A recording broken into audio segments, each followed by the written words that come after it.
कल्पना कीजिए, एक सुबह जब सूरज पूरब में उगता है, पश्चिम से एक दूसरा सूरज उगना शुरू हो जाता है। उतना ब्राइट नहीं, उतना गर्म नहीं, लेकिन burning, blazing, alive. Jupiter the gas giant एक स्टार बन गया है। आगे क्या होगा? केओस, डिस्ट्रक्शन, एक दूसरा मौका। यह सिर्फ एक साइंस फिक्शन थॉट एक्सपेरिमेंट नहीं है, यह इस बात की एक झलक है कि क्या हो सकता था और क्या अभी भी हो सकता है कॉस्मोस के एक दूर कॉर्नर में। द साइज जूम में आपको स्वागत है, और ये वही है जो होगा अगर जुपिटर एक स्टार बन जाए। वीडियो शुरू करने से पहले आपसे रिक्वेस्ट है कि यदि आपको यह विषय पसंद आए तो कृपया चैनल को सब्सक्राइब करें, ताकि आपको अगली दिलचस्प विषय के बारे में अपडेट मिलते रहें। सबसे पहले आइए फैक्ट को फैंटेसी से अलग करें। क्या जुपिटर वास्तव में एक स्टार की तरह जल सकता है? एक स्टार सिर्फ गैस का एक बड़ा गोला नहीं होता है। इसे एक चीज की जरूरत होती है, न्यूक्लियर फ्यूजन, जब एटम्स अत्यधिक दबाव में मिलकर एनर्जी छोड़ते हैं। हमारा सूर्य हाइड्रोजन को हीलियम में फ्यूज करता है, जिससे लाइट, हीट और लाइफ बनता है। तो जुपिटर के बारे में क्या? जुपिटर ज्यादातर हाइड्रोजन और हीलियम से बना है। कंपोजिशन के मामले में यह एक स्टार जैसा है, लेकिन एक बड़ी प्रॉब्लम है, यह बस इनफ मैसिव नहीं है। सूर्य की तरह फ्यूजन करने के लिए जुपिटर को कम से कम 80 गुना अधिक मैसिव होना चाहिए।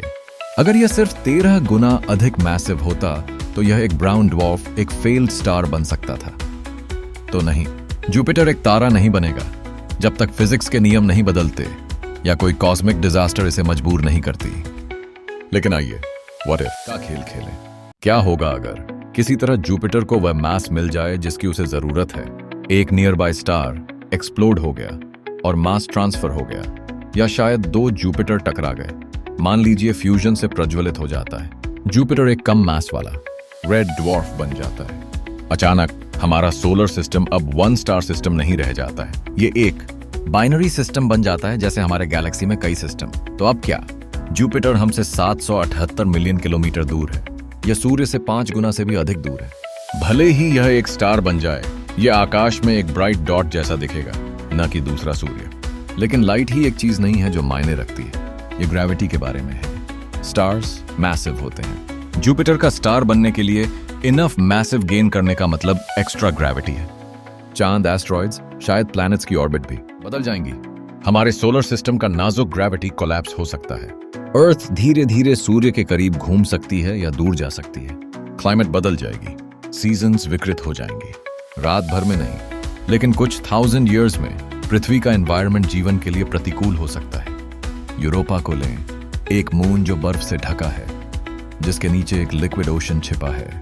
जुपिटर के एक स्टार के रूप में जलने के साथ यूरोपा को अधिक हीट मिलेगी। वह ओशन और भी पिघल सकता है और माइक्रोस्कोपिक लाइफ विकसित हो सकता है। गैनीमेड या कलिस्टो के साथ भी ऐसा ही होगा। क्या एक दूसरी पृथ्वी को जन्म दे सकता है? शायद। इस न्यू सिस्टम में पृथ्वी फीकी पड़ सकती है और जीवन उस स्टार के पास फिर से शुरू हो सकता है जिसे कभी जुपिटर कहा जाता था।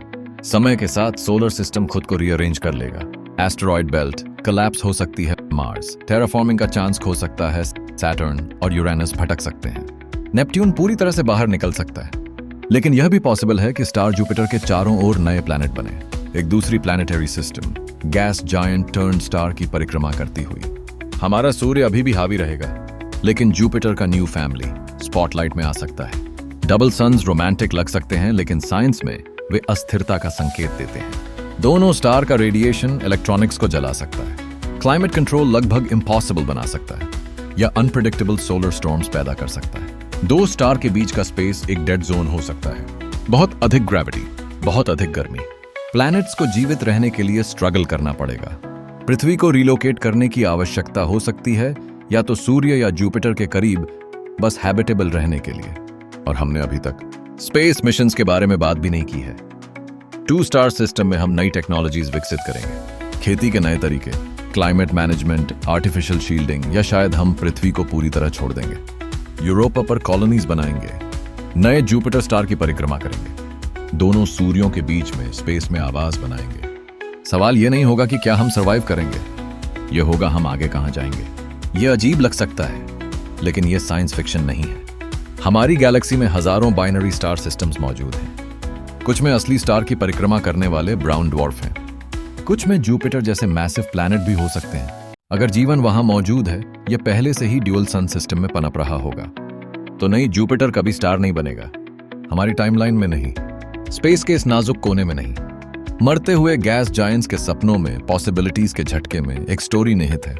आग, ग्रेविटी और कॉस्मिक रीबर्थ की एक गाथा। और अगर हमने यूनिवर्स से एक बात सीखी है तो वह यह है कि कुछ भी इम्पॉसिबल नहीं है, यहां तक कि एक दूसरा सूरज भी नहीं। द साई जूम पर अधिक कॉस्मिक सवालों को लाइक, शेयर एंड जूम करना न भूले।